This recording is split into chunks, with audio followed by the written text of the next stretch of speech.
about what your disability I have is. I'm highly functioning intellectually disability client of the Arc of Aurora.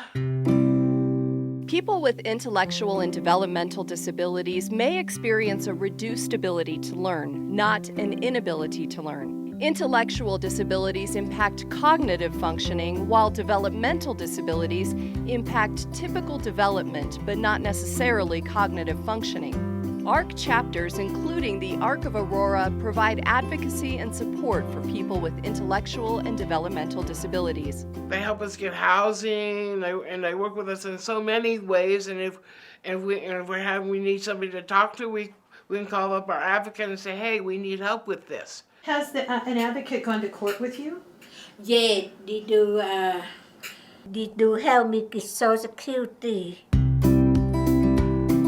The Arc of Aurora helps people with intellectual and developmental disabilities navigate the systems publicly funded to help them, such as community-centered boards and adult protective services. Community-centered boards, or CCBs, serve as the single entry point for all services for people with intellectual and developmental disabilities, including emergency services. Adult Protective Services and Child Protective Services are the after-hours resource in emergency situations for children and at-risk adults.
In summary, people with intellectual and developmental disabilities have a reduced ability to learn. ARC chapters, including the Arc of Aurora, advocate and support those with intellectual and developmental disabilities. CCBs are the single entry point for all services and supports for people with intellectual and developmental disabilities.